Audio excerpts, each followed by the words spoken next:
여러분, 하나님과 가까이 하는 것과 하나님의 일과 가까이 하는 것은 다른 겁니다. 하나님의 일을 열심히 가까이 할 수 있지만 하나님과 멀어질 수도 있다는 걸 우리는 알아야 됩니다.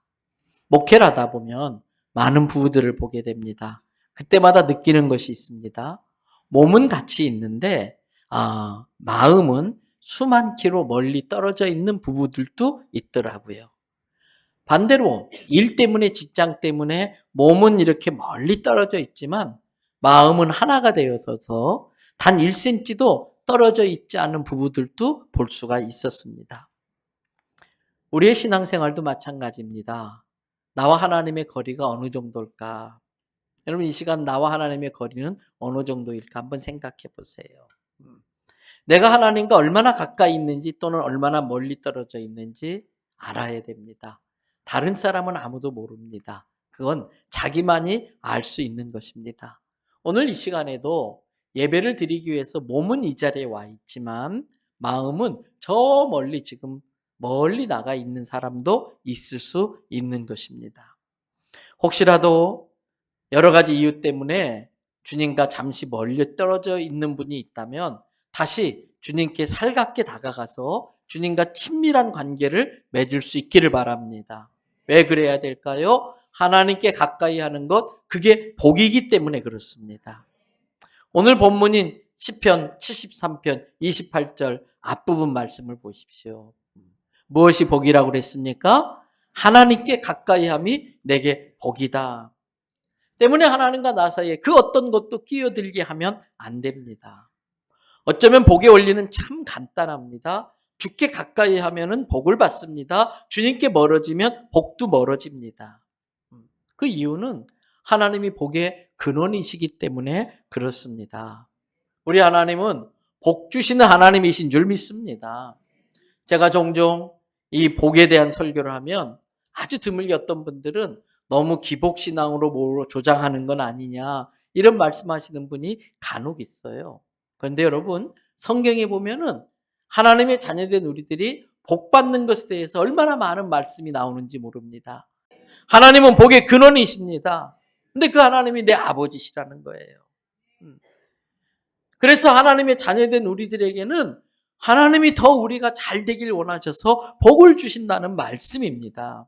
다만 조심해야 될 것이 있습니다. 여러분, 선물보다 선물 주는 사람을 귀중히 여길 줄 알아야 돼요. 선물의 마음을 빼앗겨버리면 선물 주신 분을 놓칠 수 있습니다. 복이 주된 목적이 되면 안 됩니다. 복이 목표가 되면 안 됩니다. 복을 주시는 하나님이 제 일이 돼야 됩니다. 복은 두 번째입니다. 복은 우리가 취한다고 해서 취할 수 있는 것이 아니고 복은 주셔야 받을 수 있는 거예요. 여러분, 우리의 목적은 돈이 아니고 우리의 목적은 복이 아니고 우리에게 복 주시는 하나님을 영화롭게 하는데 목적이 있는 걸 믿으시기 바랍니다. 그래서 사도 바울의 고백처럼 먹든지 마시든지 다 무엇을 위해서? 주의 영광을 위해서 해야 되는 겁니다. 지금 우리가 예배를 드리고 있습니다. 예배를 소중히 여기셔야 되는 이유가 있습니다. 예배는 하나님을 영화롭게 하는 것입니다. 그런데 하나님을 영화롭게 하는 자에겐 하나님이 반드시 복을 주십니다. 종종 우리는 마음에 불편한 것들이 눈에 띌 때가 있습니다. 특별히 우리 마음을 불편하게 하는 게 뭘까? 악한 자들의 형통입니다. 저렇게 살면 벌 받아야 되는데, 저렇게 살면 망해야 되는데, 악한 자들이 잘 돼요. 근데 우리만 그것이 불만스러웠던 것이 아니라 시편의 기자도 그게 불만스러웠던 것 같아요. 그래서 성경을 앞으로 한 장 넘기셔서 우리가 보는 말씀 중에 시편 73편 3절부터 5절과 그리고 12절에서 13절의 말씀을 좀 보려고 합니다. 3절에 보니까 이는 내가 악인의 형통함을 보고 오반한 자를 뭐 했다? 질투했다. 아니 저렇게 못되게 사는데 왜 잘 풀릴까? 잘 될까? 질투가 나는 거예요. 게다가 4절을 보세요. 이 악한 자들이 죽을 때도요 리무진 타고 가요. 아니 저러다간 언젠가 벌 받아야 될 텐데 죽을 때도요 호화판으로 죽고요. 더 장례식도 화려하고요. 고통이 없고요. 그 힘은요 뭐 그냥 영양제를 먹고 주사를 맞고 그래서 더 마지막까지 강건한 경우도 많고요. 5절에 보세요.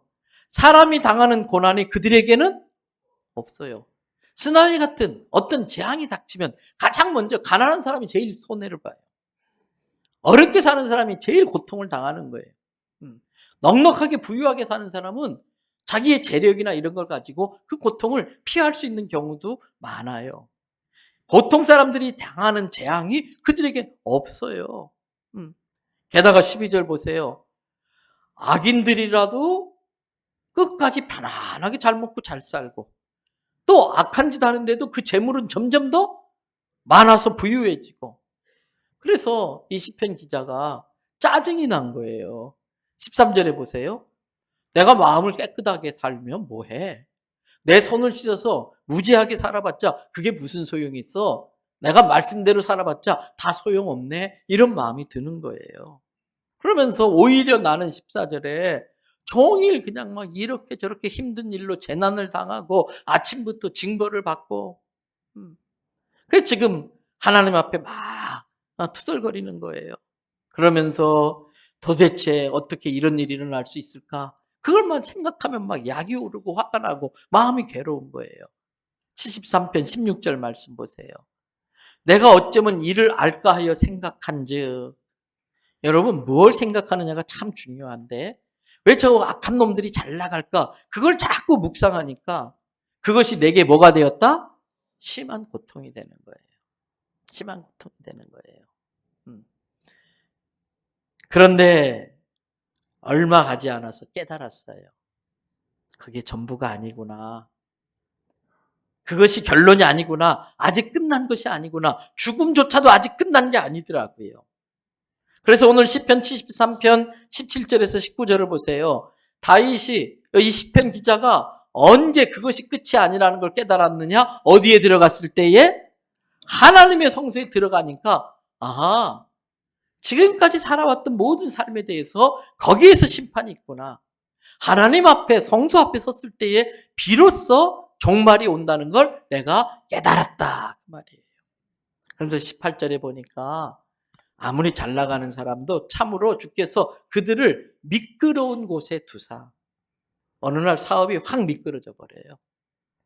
그렇게 큰 소리 떵떵 치던 사람이 한 방에 미끄러져서 엎어질 수 있는 거예요. 근데 진짜 미끄러지는 건 하나님의 성소 앞에서 하나님 앞에 심판받는 순간 지옥으로 미끄러지는 게 끔찍스러운 거예요. 그래서 그들을 미끄러운 곳에 두시며 파멸에 던지시니 19절 그들이 어찌하여 그렇게 한순간에 갑자기 황폐하게 되었는가 놀랄 정도로 놀래 자빠질 정도로 하나님이 그들을 어떻게 하셨어요? 침멸해 버리셔요. 때문에 여러분 우리가 분명한 믿음이 있어야 됩니다. 하나님은 공평하신 하나님이십니다. 하나님은 정의의 하나님이십니다. 하나님은 반드시 뿌린 대로 거두게 하십니다. 혹시 누가 나를 힘들게 한다 할지라도 절대 직접 원수 갚으려고 하지 마십시오. 악한 자를 이기는 방법은 내가 더 악해지는 길밖에 없기 때문에 그렇습니다. 때문에 원수 갚는 건 하나님께 맡기세요. 하나님 다 보고 계십니다. 알고 계십니다. 행한 대로 갚아주십니다. 이것이 우리의 믿음이 돼야 됩니다. 하나님의 심판이 있다는 걸 기억하시기 바랍니다. 우리는 언젠가 다 하나님의 성소에 들어갈 것입니다. 그러면 모든 게 드러난 것입니다. 시편 기자도 하나님의 성소에 들어가서 이런 모든 걸 깨달았는데 그때 아차 싶은 거예요. 내가 이 믿음이 없어가지고 악한 자들의 악행을 보고 투덜거렸구나. 하나님의 공의와 이 모든 걸 하나님이 알고 계시고 다루신다는 걸 내가 믿지 못하고 내가 자꾸 투덜대며 원망했었구나. 그리고 바로 회개 기도를 합니다. 그게 시편 73편 21절과 21절에서 24절입니다. 자기가 옛날 투덜댄 걸 막 생각하니까 주님께 얼마나 미안하고 죄송한지 마음이 어떻게 해졌어요? 네, 심란해진 거예요. 그리고 자꾸 마음이 찔리는 거예요. 그래서 회개하는 거예요. 22절에 주님, 내가 우매무지해서 내가 잘 알지 못해서 주 앞에 내가 분별력 없는 짐승 같은 생각을 하고 살았습니다. 짐승이오나 그런데도 주께서 나를 불쌍히 여기셔서 이 성소에까지 오게 해주시고 항상 나와 함께 해주셨고 내가 미끄러질 때마다 내 오른손을 붙잡아 주셔서 지금 여기 있을 수 있게 됐습니다. 24절에 주의 교훈으로 나를 인도하시고 오늘 예언 말씀 모든 성경은 하나님의 감동으로 된 것으로 교훈과 이렇게 살아야 돼. 그런데 그렇게 못 살고 삐끗들어지면 바르게 함과 그러면서 다시 이게 의의 길이야. 의를 알려주시고 그 일이 익숙해지도록 교훈과 책망과 바르게 함과 의로 교육하게 익숙하니 유익하니 그랬어요. 주의 교훈으로 나를 인도하시고 후에는 주의 영광 가운데로 우리를 영접해 주시는 걸 믿으시기 바랍니다. 그래서 악인의 형통을 보고 투덜거리던 시편 기자는 그의 입술이 이제는 투덜거리는 입술이 아니라 찬양의 입술로 바뀌게 돼요. 25절, 26절을 보세요. 하늘에서는 주 외에 누가 내게 있으리요? 땅에서는 주밖에 내가 사모할이 없나이다. 우리가 사모할 분은 주님밖에 없는 줄 믿습니다. 그런데 왜 아까 그 악인들의 형통을 보고 이 사람이 질투하고 짜증을 냈을까? 실은 자기도 악인들이 얻는 걸 사모하고 있었기 때문에 그래요. 악인들이 추구했던 것을 자기도 사모했는데 자기는 하나님의 말씀대로 살려고 하니까 악인들처럼 안 되잖아요. 그래서 질투가 났잖아요. 근데 그것도 내가 잘못이었구나. 내가 사모할 분은 주밖에 없다는 걸 깨닫게 된 겁니다. 그러면서 26절 내가 악인들이 질투했던 그 악인들이 사모하는 걸 나도 사모할 때는 내 육체와 마음은 어떻게 됐다? 점점 쇠약해졌지만 하나님은 변함없이 내 마음에 반석이 되어서 미끄러지지 않게 하셨고 하나님은 나에게 영원한 복을 나의 몫으로 분깃으로 주셨다는 것입니다. 때문에 성도 여러분, 때로는 내가 힘들어도 악인의 형통을 본다 할지라도 마음에 근심 걱정이 많아도 투덜거리는 입술이 아니라 찬양하는 입술로 바뀌시기를 축복합니다. 시편 기자는 놀라운 사실을 깨달았어요. 그러면서 저게 복인 줄 알았는데 그 악인들이 막 이렇게 얻는 게 복인 줄 알아서 나는 그걸 못 가져서 투덜거렸었는데 질투했는데 아니라는 거예요. 내가 복이 뭔지를 잘못 알았다는 거예요. 그러면서 한 고백이 오늘 본문인 28절이에요. 다 같이 한 목소리로 시편 73편 28절 읽어봅니다. 하나님께 가까이함이 내게 복이라 내가 주 여호와를 나의 피난처로 삼아 주의 모든 행적을 전파리이다. 뭐가 복이다? 하나님을 가까이 하는 게 복이라는 걸 극히 깨닫게 된 거예요.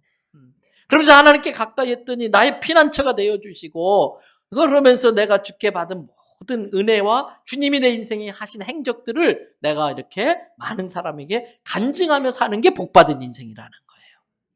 그러면 악인은 어떻게 될까? 바로 앞에 나와요. 27절에 보니까. 무릇 주를 멀리하는 자는 어떻게 돼요? 망한다. 음녀같이 주를 떠난 자는 다 멸망할 수밖에 없다는 것입니다.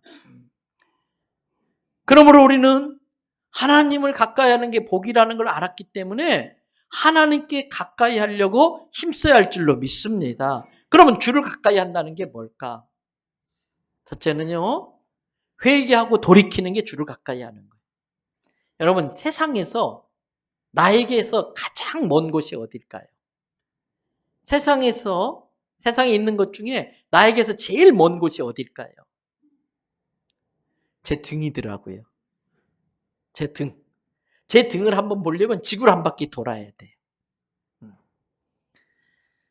여러분, 아무리 가까운 사람도요, 등을 돌리는 순간 그 사람을 보려면 지구를 한 바퀴 돌 정도로 먼 사람이 되고 말아요.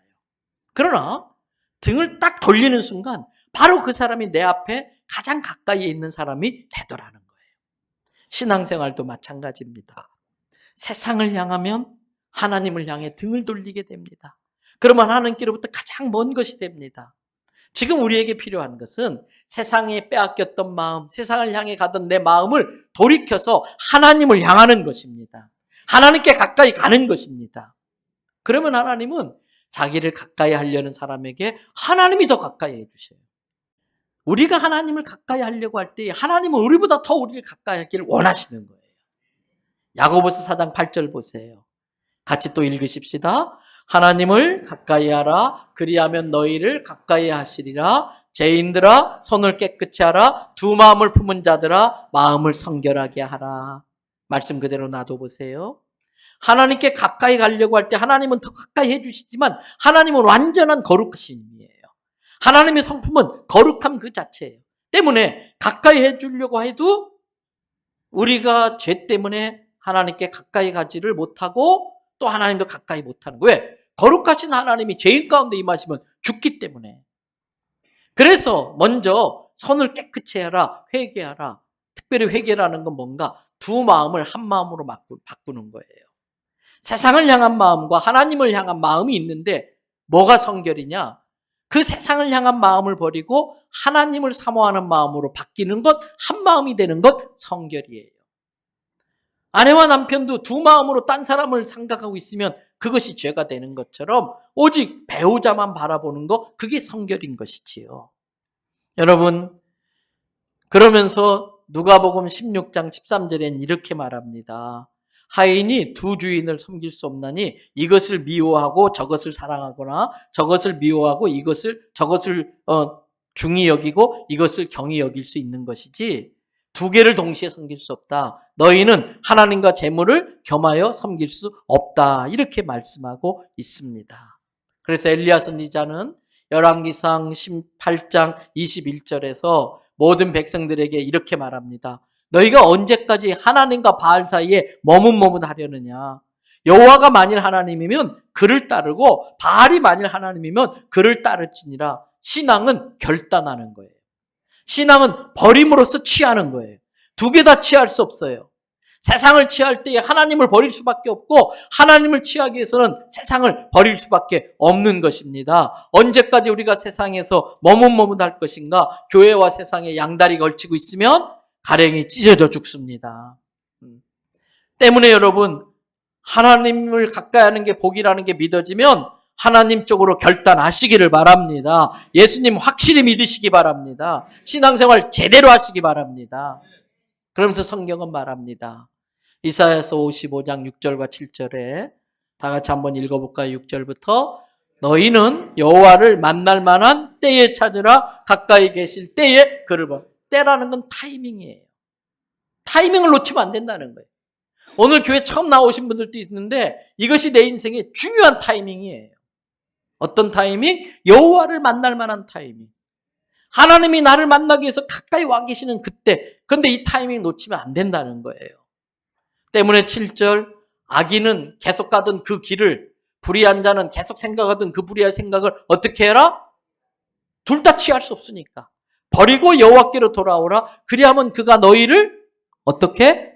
긍휼히 불쌍히 여겨주신다. 불쌍히 여긴다는 뭐예요? 아무 자격 없어도 왔다는 거 그거 하나만으로 어이구 잘 왔다.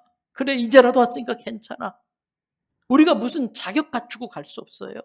어떤 분이 그러더라고요. 목사님 저는 교회 나가고 싶은데 아직 술 담배를 못 끊었어요. 제가 그랬어요. 오셔서 끊으세요. 여러분 세상은 우리를 미끄러뜨리려는 게 많이 있지만 주께서 오른손으로 붙잡아 주시는 줄로 믿습니다. 여러분 그래서 첫째는 내가 세상을 향하던 걸 돌이키고 주께 가까이 가는 거예요. 두 번째는 같은 의미일 수 있는데 여러분 이것으로부터 멀어지면 이것으로 가까워지는 거예요. 때문에 하나님께 가까이 한다는 것의 두 번째 의미는 하나님이 싫어하는 것으로부터 멀어지는 거예요. A와 B 지점이 있습니다. A 지점으로부터 멀어질수록 B로 가까워지는 거예요. A로 가까워질수록 B로 멀어지는 거예요. 이스라엘 백성들이 출애굽했습니다. 애굽에서 멀어지면 멀어질수록 어느 땅에 가까워져 가나요? 가나안 땅에 가까이 가는 것과 똑같은 겁니다. 때문에 하나님이 싫어하는 것으로부터 우리는 멀어져야 돼요. 그럼 하나님이 싫어하는 게 무엇일까? 잠언 6장 16절에서 19절에 나옵니다. 여호와께서 미워하시는 것, 곧 그 마음이 싫어하는 것이 한 7, 8가지 되는데 17절에 첫째는 뭐예요? 교만한 눈, 건방 떠는 거, 교만한 거, 거짓된 혀, 진실을 말하지 않는 거, 무지한 사람을 모함에 빠뜨리고 무지한 사람, 죄 없는 사람을 어렵게 만들고 피 흘리게 하는 거, 18절에 악한 괴교를 꾀하는 마음, 못된 생각을 품고 있는 것, 또 누군가를 죄를 짓는 악으로 빨리 달려가는 발. 19절 거짓을 말하는 망령된 증인, 또 형제 사이를 이간질. 교회도 마찬가지예요. 자꾸 남의 허물은 가려주고 잘한 건 자꾸 들춰내고 칭찬해야 되는데 칭찬할 만한 것은 당연한 줄 알고 오히려 그것은 비꼬고 잘못된 건 자꾸 까발리면서 이간질하면 그 교회는 사단의 놀이터가 되는 거예요. 신앙생활은 어떻게 보면 단순합니다. 하나님 싫어하는 거 멀리하고 하나님 좋아하는 거 가까이 하시기 바랍니다. 복받는 비결은 하나님께 가까이 하는 거예요. 이제 말씀 마무리합니다. 어떻게 하면 하나님께 가까이 할 수 있을까? 우리가 하나님과 가까이 하기 위해서는 시간을 투자하셔야 돼요. 그분에 대해서 알려고 시간을 투자하고 애쓰고 그분께 가까이 가야 됩니다. 그래서 하나님께 가까이 가기 위해서는 첫째 어떻게 해야 되느냐? 하나님께서 복 주시겠다고 하신 특별하게 지정한 장소인 예배당을 가까이 하시기 바랍니다. 이 교회는 하나님이 복 주시겠다 그랬어요. 때문에 자주 이 교회에 나와서 기도의 제단을 쌓으셔야 돼요. 수시로 기회될 때마다 성전을 가까이 하시고 성전에서 기도하시기 바랍니다. 그게 하나님께 가까이 가는 법이에요. 두 번째 하나님께 가까이 가는 법은 하나님은 말씀 그거 자체예요. 말씀이 육신이 되어 우리 가운데 거하심에 그랬거든요. 때문에 하나님을 가까이 한다는 건 말씀을 가까이 하는 거예요. 말씀을 읽고 암송하고 그 말씀이 무슨 뜻일까? 그런데 여러분 말씀 읽고 암송하고 묵상할 때마다 이게 빠지면 아무 소용이 없어요. 내게 하시는 말씀이 뭘까? 하나님이 하지 말라는 게 뭘까? 하라는 게 뭘까? 이걸 알기 위해서 말씀을 읽고 묵상하는 거예요. 그 하나님을 가까이 하기 위해서 말씀을 가까이 하시기 바랍니다. 그리고 세 번째 하나님 가까이 하는 방법이 하나님이 내게 임하게 만들어야 돼요. 성경에 보니까 하나님은 뭐 가운데 임하신다고 그랬을까요? 찬양 가운데 임하신다고 그랬어요. 사울이 악한 귀신에 시달릴 때에 다윗이 가서 비파를 틀면서 찬양할 때에 악한 영들이 다 떠나고 말았어요. 사단이 우리 가정을 넘보려고 어둠의 권세들이 수시탐탐 노립니다만 그때마다 여러분들이 입술로 주님을 찬양할 때에 모든 어둠의 권세는 떠나는 줄로 믿습니다. 그리고 그 찬양을 받으시기 위해서 주께서 임재하시는 거예요. 여러분 늘 꼭 노래뿐만 아니고 입술로 고백하는 거예요. 하나님 위대하십니다. 하나님 감사합니다. 예수님 사랑합니다. 자꾸 고백하고 찬양할 때에 그 고백과 찬양을 받으시려고 주님이 나와 함께 하시기 때문에 주님과 가까워질 수 있는 거예요. 마지막으로 하나님께 가까이 가는 방법은 뭘까요? 하나님이 계시는 곳에 가까이 가면 돼요. 그럼 하나님이 계시는 곳이 어디예요? 몇 주 동안 계속해서 반복해서 제가 설교했어요. 신명기 24장도 설교하면서 객과 고아와 과부, 가난한 자, 병든 자, 옥에 갇힌 자, 그 작은 자에게 한 것이 곧 내게 한 것이다. 왜 우리가 단기 선교를 갑니까? 거기에 하나님이 그들과 같이 계시기 때문에 그 하나님이 계신 곳으로 우리가 가는 거예요. 말씀 마칩니다. 여러분, 내가 지금 하나님과 거리가 얼마나 될까? 잘 판단하세요. 그래서 가까운 분은 더 가까이, 좀 멀어졌다는 분들은 주님께 더 가까이 가려고 애쓰고 혹여라도 세상에 눈이 팔려 등 돌리고 있다면 빨리 주께 돌아서서 하나님이 가까이 하는 자에게 주시는 복을 받는 우리 성도들 되기를 주님의 이름으로 축복합니다.